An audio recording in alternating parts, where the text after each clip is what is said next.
19 साल की उम्र में आपने 15 करोड़ का ऑफर रिजेक्ट किया। 21 साल की उम्र में आपने 30 करोड़ का ऑफर रिजेक्ट किया। अब प्रशांत भाई क्या रिजेक्ट करने वाले हैं?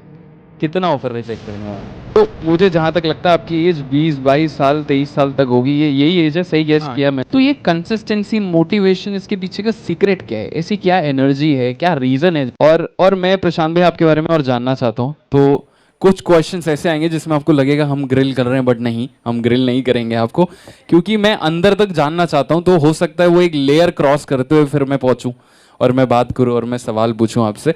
तो मुझे जहां तक लगता है आपकी एज 20-22 साल 23 साल तक होगी, ये यही एज है, सही गेस किया मैंने? 23। तो 23। 20।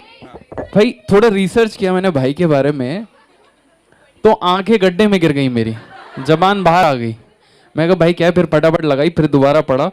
भाई 20 मिलियन सब्सक्राइबर 23 साल की एज में, 7 बेस्ट सेलिंग किताबें आप लिख चुके हो, करोड़ों के ऑफर्स ठुकरा चुके हो। मतलब भाई क्या मैं क्या कर रहा हूँ यहाँ पे? मतलब मुझे तो इतना डिप्रेशन में जा रहा हूँ भाई मैं। मतलब मैं कर क्या रहा हूँ यहाँ पे? ये क्या क्या चल क्या रहा है भाई? मतलब इतनी सी एज में इतनी कामयाबी भाई, मतलब कैसे? मतलब have you ever thought about it? या बचपन में किसी ने कुछ इंस्पिरेशन दिया था? क्या हुआ था एक्चुअल में? कोई स्टोरी बताएं वो वाली। नहीं मतलब स्टोरीज तो बहुत सारी हैं, लेकिन काफ़ी टीचर्स मेरी भी लाइफ में ऐसे आए जिन्होंने मेरी बहुत मदद करी यहाँ तक आने के लिए। और काफ़ी मेंटोर्स मुझे मिले जिनकी वजह से आज मैं पहुँच पाया। बट बात ऐसी थी कि जब मैं एज मतलब बहुत छोटी थी तो उस टाइम पे एक एम क्लियर था। अभी भी छोटी है भाई। नहीं, जब मैं इनकी उम्र में था, जब मैं शायद 11th-12th में था, तो उस समय से एक चीज़ बहुत क्लियर थी कि चीज़ें ट्राई करती रहना है और हार नहीं माननी। चाहे कॉलेज के अंदर इतनी चीज़ें ट्राई करी, डिफरेंट डिफरेंट चीज़ें ट्राई करी। मैं तो अपने डांस, सिंगिंग सब शो में चला गया था। वो नहीं होते कॉलेज के अंदर आप जाते हो तो सोसाइटीज़ होती हैं, फेस्ट होता है। फेस्ट होता है, उसके अंदर नाच रहे हैं, गा रहे हैं, नहीं आता नाचना, नहीं आता गाना, बट कर रहे हैं। तो वो सब ने मतलब मैंने वो सारी चीज़ें ट्राई करी, तो वो ट्राई कर करके फिर एक रास्ता मिल गया, ऐसे समझिए। क्या बात है। तो keep trying is the lesson, कि जो मन में आता है वो ट्राई करो। और अच्छा, अपॉर्चुनिटीज भी होनी चाहिए आपके पास, सब कुछ होना चाहिए। जैसे मैं अपनी एक छोटी सी स्टोरी शेयर करता हूँ। मैं I was not a good student, तो मैं 40-45% लेकर आता था प्रशांत भाई।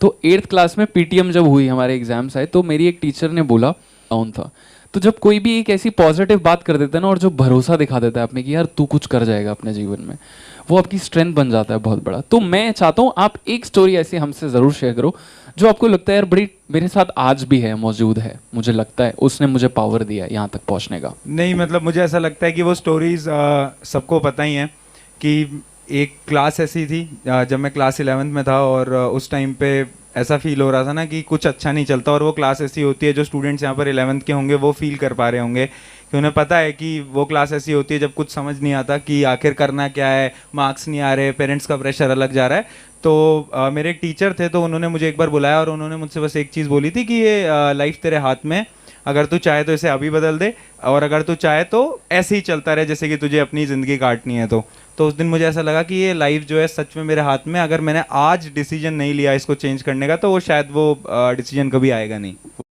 लाइफ जो है सच में मेरे हाथ में, अगर मैंने आज डिसीजन नहीं लिया इसको चेंज करने का, तो वो शायद वो डिसीजन कभी आएगा नहीं। वाह वाह, सल्यूट है ऐसे टीचर्स को।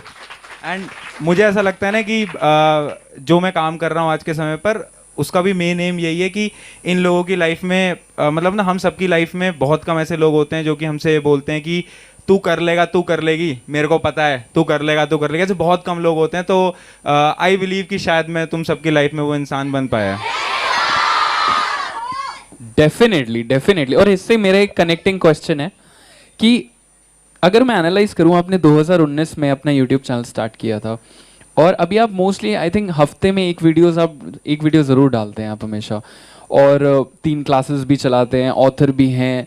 तो ये कंसिस्टेंसी, मोटिवेशन, इसके पीछे का सीक्रेट क्या है? ऐसी क्या एनर्जी है, क्या रीज़न है जो आपको इस पे कंटिन्यूस रखता है कि मुझे प्रशांत ये करते जाना है, करते जाना है, I don't have to leave it, या मुझे डायरेक्शन चेंज नहीं करनी, I have to be consistent? वो कहाँ से आता है?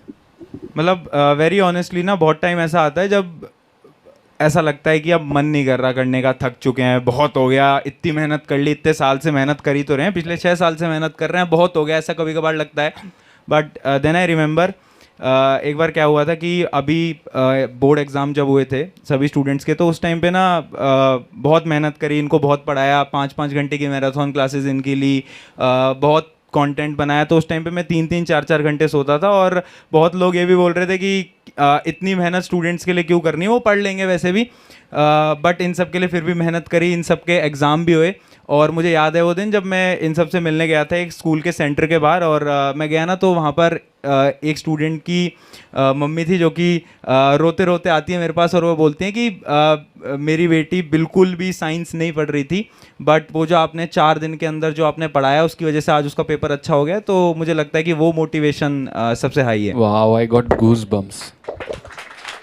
स्टैट्स की बात करते 19 साल की उम्र में आपने 15 करोड़ का ऑफर रिजेक्ट किया। 21 साल की उम्र में आपने 30 करोड़ का ऑफर रिजेक्ट किया। 23 आ गई है, 45 करोड़ का भी ऑफर टेबल पे होगा ही मुझे, मेरे ख्याल से। तो अब प्रशांत भाई क्या रिजेक्ट करने वाले हैं?